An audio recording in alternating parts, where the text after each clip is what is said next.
Welcome to a little bit of lab rat fun, networking with fish style. Today we're going to go ahead and put our detective hat on and we're going to talk about Stealthwatch.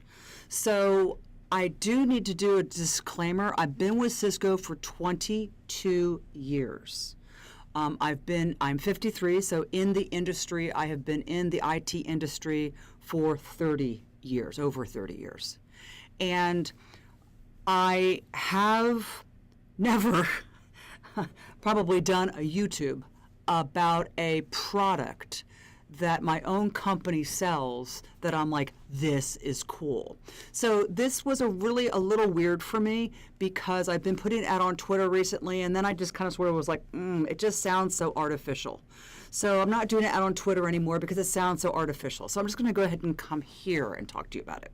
Now, I have done YouTubes before on my two other favorite products, Wireshark, love Wireshark, and also Live Action. Now, if you think about it, what those products have in common, so you'll notice a theme here, right?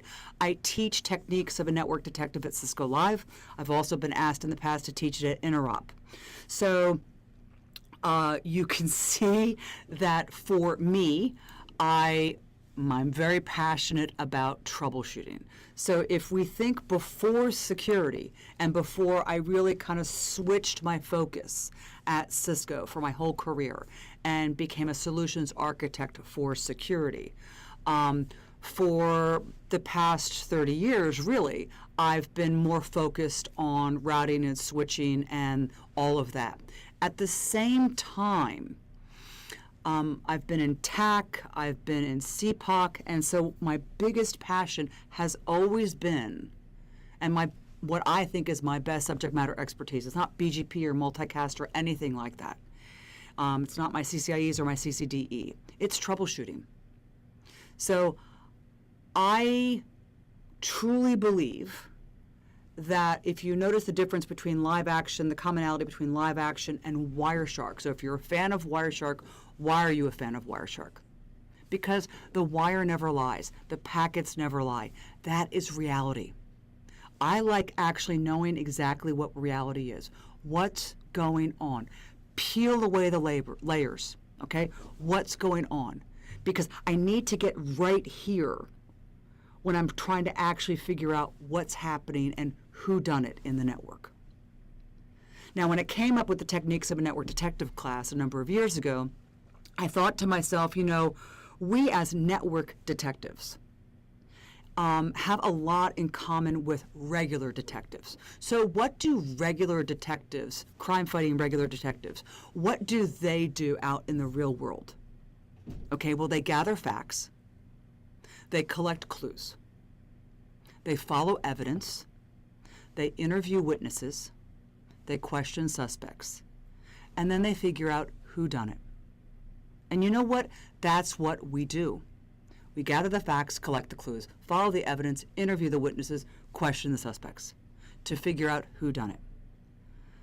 I tell people that your diagram is your crime scene map. So it's only going to be as good as the diagram is. All those movies where it's like, okay, I'm in a hotel or a high rise and I need to know where the ducts are, so I need to go through the HVAC ducts or whatever. And then you have an outdated diagram of the building, and then you find out that there's this back door. And, well, if you'd actually had an updated diagram, then a lot of troubleshooting, a lot of money could have been saved, and people could have been doing proactive stuff as opposed to reactive stuff. So that's another big thing of mine. Live Action also really lets you know what's going on in the network. And I think that was the draw that I had towards Stealthwatch a year ago. I am in the CPOC environment. We do have labs. So as you know from my website and also from YouTubing, I like to toss stuff together.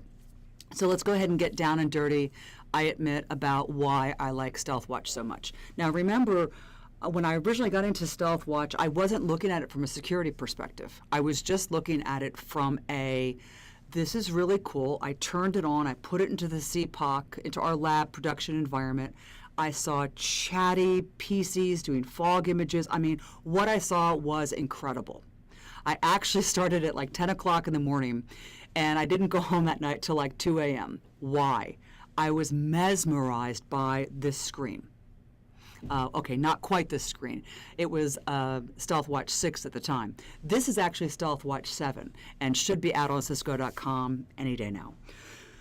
What I call this main screen, so you can see it's top alarming hosts, alarms by type, today's alarms, top applications, flow, collection trends, and also your cognitive threat analytics, or what they call encrypted traffic analytics, ETA. You might have heard that one. Basically, what I call this screen is I call this the Network Detective Command Console, also referred to it sometimes as the Network Detective Command Center. This is where I go to see what's going on in the network. Now, if I know what's going on in the network, I have awareness, okay? Knowledge is key. You can't troubleshoot something if you don't know what's normal, what's different. You can't secure something if you're blind to what's going on. Now, here's the interesting thing. We are no longer actually in the days. Again, I'm 53, okay? Security has radically changed in the past number of years. It used to be that you could protect your inside from the bad outside world by doing perimeter devices, firewalls, IPS, IDS, and just keep yourself in a little pretty protected bubble, okay? And then just protect yourself on the edges. And we all know that's not the case anymore. They're inside our network. They're getting inside our network. We need to know what's going on. We need to know what's happening, who's talking to who, and what's going on. So to me, knowledge and visibility is key. That's always been my case ever since I did the Techniques of a Network Detective series a number of years ago. Knowledge is key, and you need to know what's going on. So whether you are a networking person or you're a security person, let's dive into Stealthwatch. Oh, another disclaimer. I'm not a salesperson, so I get no commissions on whether or not you go out and get Stealthwatch, okay? If I could wave a magic wand, everyone would just go ahead and have it in their networks tomorrow, because, well, you'll see why. But it's really, you're going to deputize your network, and then all of the information is going to go back to the Network Detective Command Center, where we're going to go ahead and parse it all out for you. But let's go ahead and talk about this. So basically, it's interesting, of course, we're being told attacks are getting smarter, they're doing this, they're doing that. And sometimes when I hear all this information coming at me, it's like a barrage of information. It's like stimuli, fear, uncertainty, and doubt overload. And I just start tuning it out. I do. That's just who I am. So it was interesting when I read this, it came at me from a different angle. So I'd already been overwhelmed by all of this. They're getting smarter, they're doing this, they're doing that, hide your children. So this came at me from a different perspective. And what was interesting to me is that our attack surface is expanding. So if we think of the typical enterprise networks, you got your core, you got your WAN, you got your data center, and yes, I actually am bouncing on a ball. I use a ball as my chair. So, oh well. So you got your core, your data center, your WAN, you got your branches and stuff like that. And I think a lot of us think of that as our network that we have to protect. But the case is that we're doing more and more partnerships, and we're doing more and more acquisitions. As we do that, as we reach out and partner with other companies and connect our networks, we have actually also expanded the attack surface of where people can come in from. As we do mergers, we're also absorbing into their network. How secure are they? Okay, so we're absorbing them into our network. So our attack surface is expanding. The other thing, and I could get on a soapbox here, but I'm not going to. I'll just say that I personally think that we are moving towards IoT devices as a whole faster than we are actually thinking about securing them. I'm actually on a thread where I get a lot of updates, and it seems like every day there's a camera, there's a crane. We all heard about the slot machine things, right? But it's amazing to me. And so they have their IoT, right? They're little devices. They might have like a little operating system on it, Windows or whatever. And then they're going out to the internet. They're going out into our world. So all people have to do is just get in. It's all they have to do to get past that perimeter is just get into one device inside. And then the rest of it's an inside job. And unless you know what's going on in your network, you have no idea the attack's even happening. So our enterprise network attack surface is expanding through partners and acquisitions. We're also getting lots more devices everywhere because of IoT. And then on top of that, we're moving towards the cloud and pushing some of our workload and other things up to the cloud, but still connecting back into our enterprise network. So again, expanding attack surface. It's interesting. 90% of people say that they're not fully aware of the devices accessing their network. And then and this one, I was like, oh my gosh, in a year and a half, we're supposed to be at 21 billion IoT devices.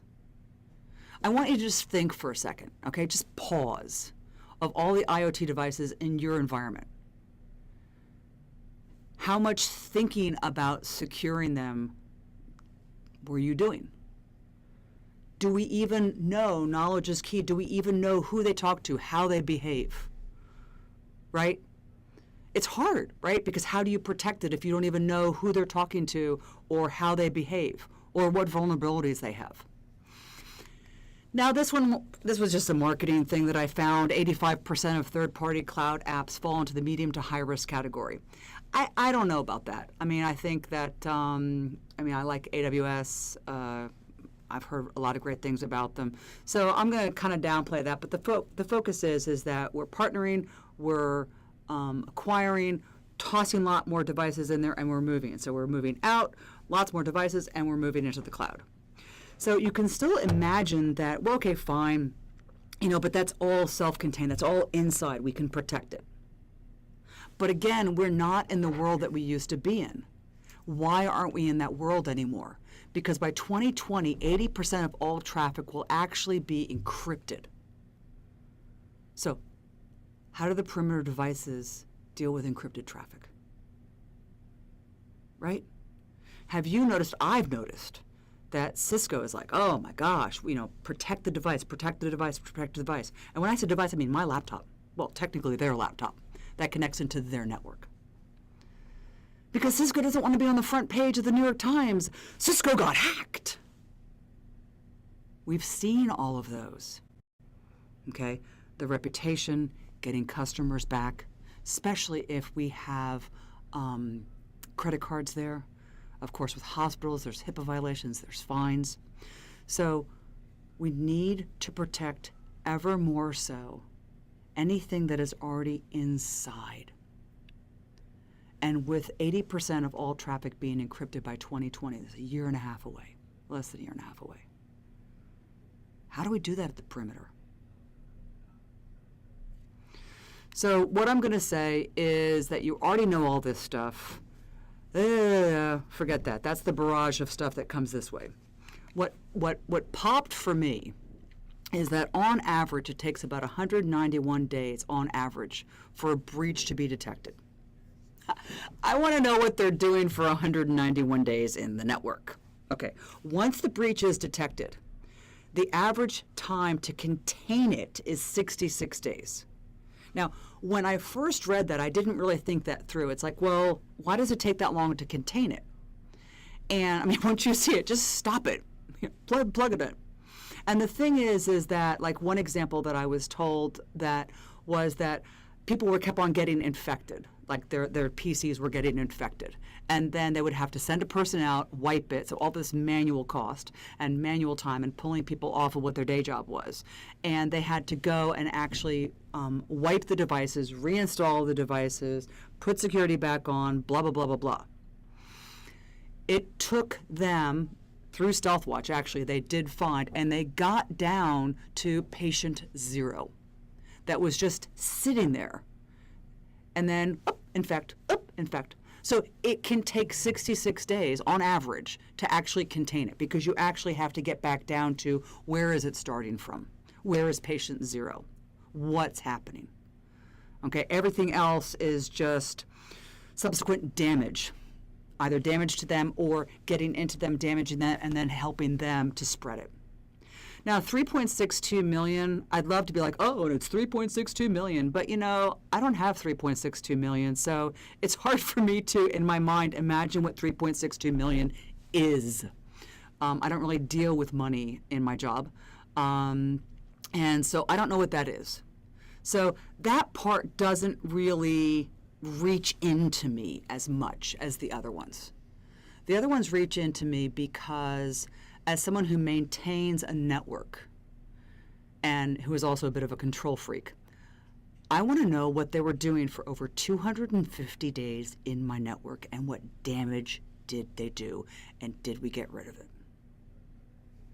So that's going to be my focus from a networking perspective and from a security perspective. So the thing is going to be that here's your network, and you got these little buggies that are going all over into the network.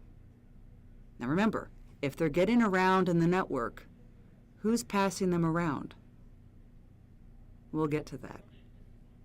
So we have 191 days as the average time for to detect. Okay, mistake number whatever. Have you been counting? I haven't been counting. Okay, so 191 days is the average time to detect a breach. 66 days is the average time to contain the breach. So here's the interesting thing. If the breach actually gets around, it's actually getting around by what? By your switches and routers. To them, it's just source destination IP. Okay? They're not going to open up an encrypted thing and look at it before it passes it. Could you imagine? Yes, we're going to give you every single solitary device. It's just going to take a little while for it to go ahead and do that. We also don't know if a terminal server that should not be sending a gig worth of traffic out into the internet is not actually moving confidential information. Someone has hacked into that and moved it out. That's just packets too. There's nothing malicious in there, right? There's no malware in there, but there is intent. And the intent is to take confidential or secret information that is inside of your environment and move it outside. Could just be an FTP of confidential information. So we have two facts. One fact is that you can't protect what you can't see. Duh. Fact number two, the network is seeing everything. How are they seeing everything? Because if stuff is happening, your network is actually passing it, and they just see everything. So all we have to do is just tap them on the shoulder and be like, yo, dude, want to hire you, confidential informant. Okay, you're going to go ahead and tell me everything you see. Okay, and we're going to sort it from there. You just keep doing what you're doing. You keep on passing stuff, but just let me know. Let me know what's going on. Let me know everything you're seeing. Kind of like Sherlock Holmes, Baker Street Boys. Okay, so what we're going to do is we're going to enlist the rest of your network for security. So how we're going to go ahead and do that, we'll talk to you in a second about that. So when you enlist it, and when I say we're enlisted, we're going to enlist it with Stealthwatch. We're going to deputize the network. I told you that the Stealthwatch is the Network Detective Command Center. So what we're going to do is we're going to deputize your network to report in and be confidential informants. Okay, fine. Snitches, whatever you want to call them. But they're going to report it all in. And then from that, what Stealthwatch can then give you is advanced threat detection, accelerated threat response, and also can simplify your network segment. Now here's the kicker. See on the bottom it says using existing network infrastructure. Your routers, your switches, your firewalls, your existing network infrastructure. Because they're passing the packets, right? And again, all we're going to do is we're going to tap them and say, tell me the information as well. So this is my lab environment. This is actually my Stealthwatch Technical Solution Phase 1 lab environment that is running over in England right now. Phase 2 actually has a FTDV in place of the 4351, and some stuff has moved around. That won't be coming online till about February. But in my lab environment, what we have here is we have an ISR 4351, Cat 3800, and 3 Cat 9300s, and then connection to the internets. And then what we're going to do is we're just going to go ahead and they're just going to continue to do the job as they do it. What I did was I just went and I downloaded Stealthwatch Management Console, got the 90-day free license when I was playing with this a year ago, and then I downloaded the VM for the float collector, installed it, followed some stuff, pinged some people at Cisco, jumpstart me on some stuff, and then basically what we do is we have built then the Network Detective Command Center. So now we're sitting there just like Sherlock Holmes, and we're waiting. You know how Sherlock Holmes would be like, data, data, I need data. So we're waiting for the data. So then what we're going to go ahead and do is we're going to deputize the network. So we're going to deputize the network, so everyone's going to be a deputy, and everyone's going to be reporting back in. So they're passing the traffic, and they're going to go ahead and report back in via whatever telemetry that they're doing. We do a lot, and we're going to get into telemetry. But in the existing network. So again, we don't change their routing or their behavior or anything like that. They're just reporting back in. From that, we can actually do, so while my environment has just those routers and switches, it could be any of these types of routers, any of these types of switches. The firewall, so that's why my phase 2 is going to have an FTDV in it. It can also be in your cloud, AWS, or your Google GCP, WSA, endpoints, ICE. Can also give you additional information as to who's going on. We can also engage ICE. But again, any data set that is useful in the analytics outcome. So we used to talk more about NetFlow and IPFix in the past with Stealthwatch.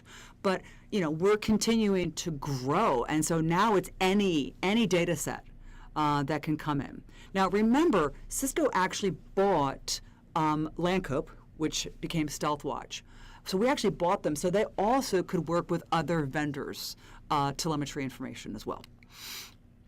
So what happens when the informants give us all this information?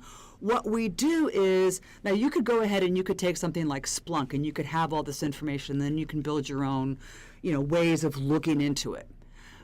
My issue with that, and I've played with that before, my issue with that is that if I truly don't know what's going on, then I don't know the right questions to ask, right? So that's like a chicken and egg thing to me. So I can ask the questions for the things that I know I need to be on the lookout for, but how do I build stuff to query just a random database? So what the Network Detective Command Console is going to do for you, what the logic of the Stealthwatch is going to do for you, is it's going to go ahead and take all of this data that is sent from everywhere, and it's going to make this big general ledger, and it's going to do all this work for you. What it's going to do is it's going to go ahead and it's going to have the IP addresses, and if you're doing NAT translation, that's why I'm putting an FTDV in for Stealthwatch Technical Solution Workshop Phase 2. So I want to get the FTD so I can go ahead and get that as well. So it's going to have all of this information. So you're going to know who's in your network, who's talking to who. You're going to have 100% network accountability as to what is truly going on in your network. The application, if you use ICE and stuff like that, the actual username, the traffic, the group, everything, okay, even the SGTs. And then from that, you can go ahead and take that information. So you have this general ledger, and we can go like one of two ways here. So we can have just specific security events, like with ETA, you're going to known bad websites, crypto mining is happening. Very specific, this should not be happening, we know that. Or maybe, I don't know, your guest wireless is somehow or other getting into your corporate payroll server. So that probably shouldn't be happening either. So they're very specific security events. Now, behavioral analytics, that would be like, for example, when an end device gets infected by malware, for example, it tends to not necessarily act the same behavior. It's doing things out there. So if we think of WannaCry, right? So WannaCry and SMB and all that kind of fun stuff, once it actually got infected, the behavior of what it was sending out changed. So we can actually look at that and kind of sort of pay attention to that. Now, we'll need your help because we don't know what's normal in your network.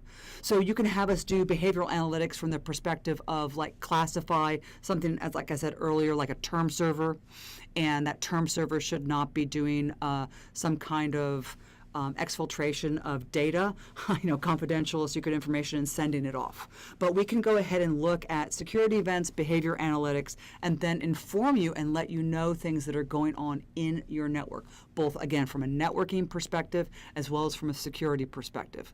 This gives you more and makes you a much better network detective, and you can get to resolutions so much faster as to what's going on in your network and reduce that 250 days majorly. Okay? Now, what do you do with that information? You can be aware of insider threats. You can figure out what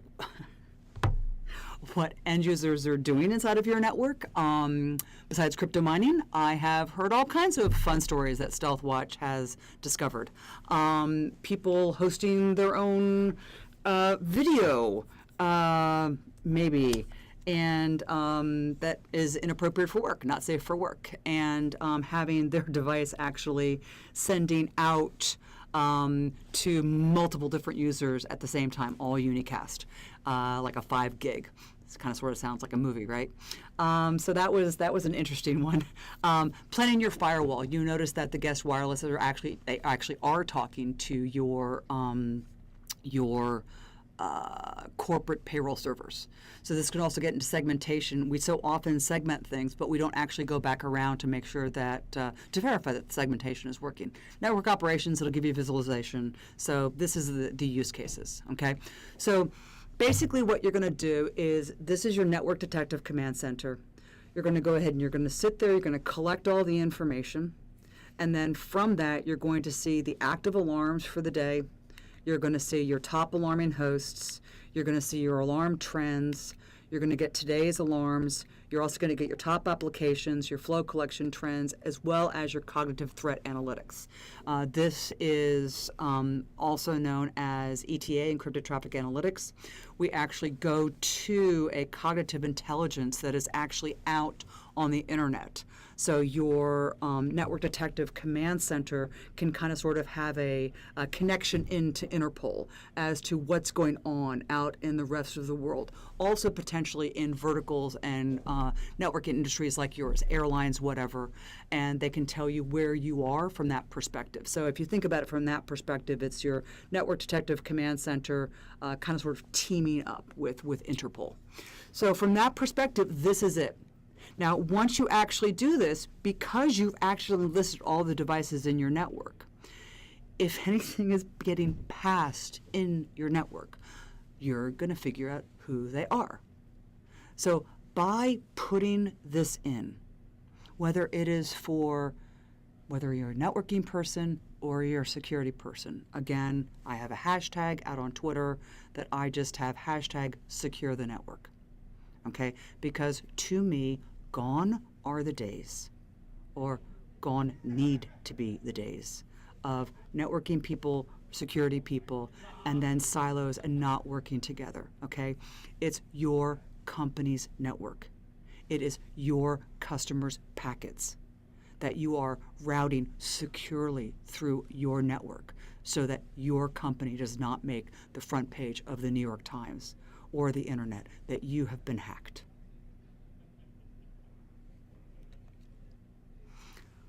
By putting this all in and enlisting the end devices, and all they're doing, again, you're not changing their behavior, they're just informing. So by doing this, you're going to know every host. You're going to see every conversation. Because you got snitches in there. You're going to understand what normal is. You're going to be alerted to change, and you're going to respond to threats quickly. Now, that's all I really have. And just to let you know, probably on my webpage, well, definitely on my webpage and out here on YouTube, I will be actually doing more with Stealthwatch in my lab environment, which is in the other room. This is actually Stealthwatch Technical Solution Phase 1 environment. Again, as I mentioned, the 4351 for Phase 2 will actually be becoming an FTDV, which is the reason why you've been seeing some more blogs and some more YouTubes on FTDV. And so I'm going to be going ahead and playing with this. And so there's going to be a lot more to come. I would say, that the Stealthwatch Management Console and the Flow Collector are actually available for you to download and play for free for 90 days. I would talk to your SE so that 90 days is very efficient. I will say that this is a little strange for me to do a YouTube on a product that a company makes. It was a lot easier to do this when I was doing a YouTube for live action or when I was doing a YouTube for Wireshark. This is a little stranger. Again, I do not get any kind of sales commissions for you actually putting Stealthwatch into your network.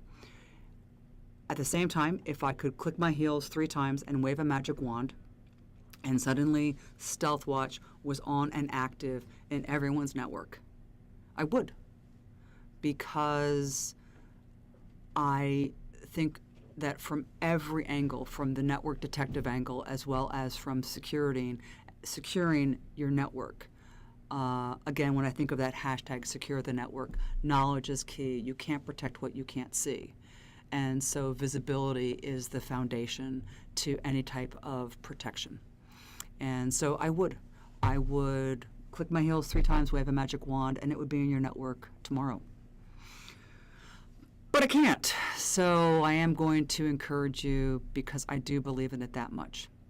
So be a good network detective and figure out how to secure your network. And I'm out. Have a good one.